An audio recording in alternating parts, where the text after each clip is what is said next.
20 बच्चों का डेटा इस एरे में स्टोर हो पाता? एरे तो हमने 10 की ही बनाई है।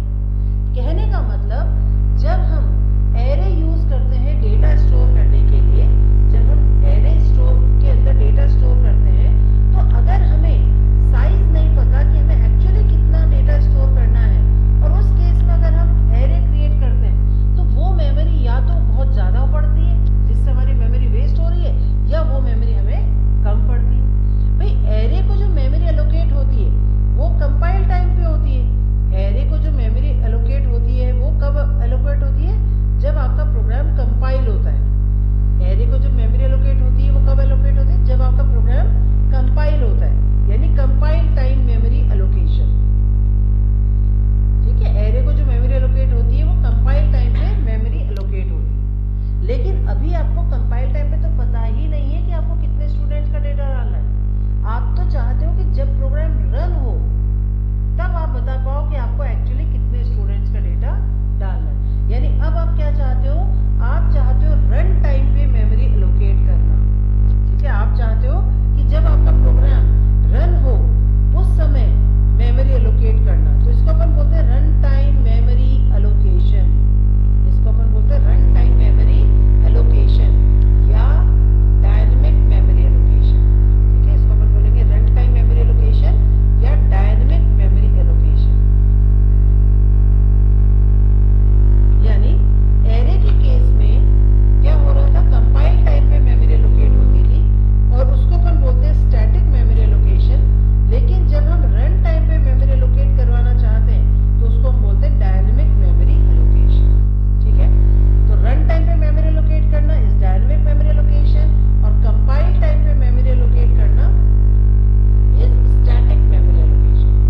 ठीक है, तो एरे में कौन सा होता है? स्टैटिक। एरे में स्टैटिक मेमोरी एलोकेट होती है, यानी कंपाइल टाइम पे मेमोरी एलोकेट हो जाएगी। जबकि अब हम क्या चाह रहे हैं?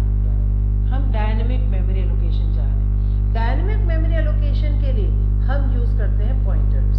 तो पॉइंटर की एक बड़ी एडवांटेज है that they can be used to store, they can be used to allocate memory dynamically. Advantage of pointers. ठीक है, पॉइंटर की एक बहुत बड़ी एडवांटेज है that is dynamic memory allocation. यानी प्रोग्राम कंपाइल करते समय नहीं, हम प्रोग्राम रन करते समय मेमोरी एलोकेट करना चाह रहे हैं। तो डायनेमिक मेमोरी एलोकेट करने के लिए हमारे पास एक फंक्शन होता है मैलॉक।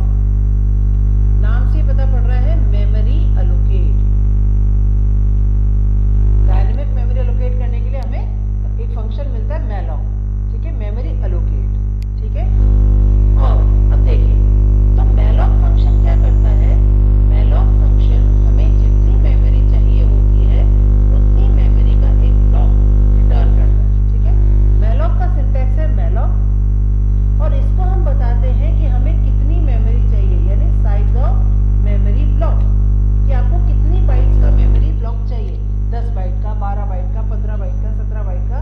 बट ये सब का रन टाइम पे। तो प्रोग्राम रन करते समय यहाँ पर मेमोरी एलोकेट होगी। कितनी मेमोरी एलोकेट होगी? जितना हम यहाँ पर साइज देंगे।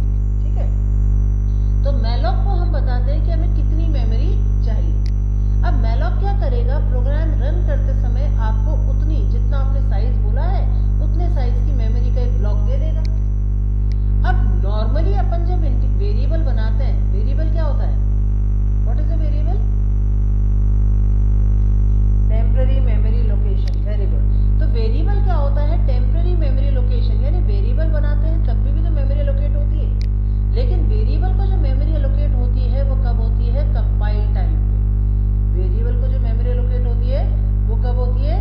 कंपाइल टाइम पे। और कंपाइल टाइम पे मेमोरी एलोकेट होती है, इसी वजह से अपन वेरिएबल का नाम दे पाते हैं। तो यहाँ पर हमने कंपाइल टाइम पे मेमोरी एलोकेट करी और वेरिएबल को नाम दे दिया आई, और आगे अपने पूरे प्रोग्राम में आई नाम से उस मेमोरी को यूज कर लेंगे। ठीक है, यानी एरे हो गई, वेरिएबल्स हो गए, ये सब कंपाइल टाइम में मेमोरी एलोकेट होती है, इसीलिए अपन उनका क्या दे देते हैं? नाम दे देते हैं और उसको प्रोग्राम में यूज कर लेते हैं। लेकिन मैलॉक जो हमें मेमोरी का डिब्बा दे रहा है वो कब दे रहा है? रन टाइम पे। अब उसका नाम तो है नहीं कोई। मैलॉक को तो हमने कहा कि हमें 13 बाइट्स की मेमोरी चाहिए, तो उसने 13 बाइट की मेमोरी दे दी। अब उस मेमोरी का